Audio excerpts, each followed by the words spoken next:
வணக்கம்.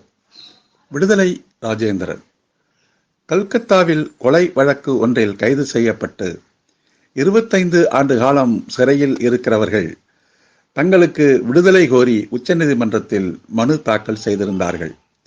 வழக்கை விசாரித்த 2 நீதிபதிகள் அடங்கிய உச்சநீதிமன்ற அமர்வு சிறை கைதிகளுக்கு தண்டனை குறைப்பு வழங்கும் அதிகாரம் மாநில அரசுக்கு மட்டுமே உண்டு என்று அண்மையில் தீர்ப்பு ஒன்றை வழங்கியிருக்கிறார்கள்.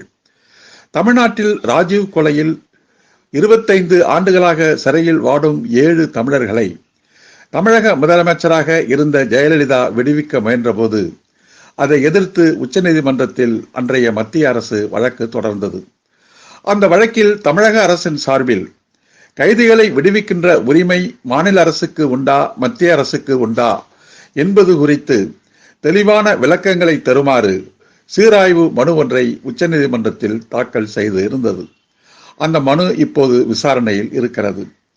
இந்த சீராய்வு மனு விசாரணையில் இருக்கும் போதே இப்போது 2 நீதிபதிகள் அடங்கிய உச்சநீதிமன்ற அமர்வு கைதிகளுக்கு தண்டனை குறைப்பு வழங்கக்கூடிய உரிமை மாநில அரசுகளுக்கு மட்டுமே உண்டு என்று திட்டவட்டமாக தெரிவித்திருப்பதை நாம் சுட்டிக்காட்டியாக வேண்டும்.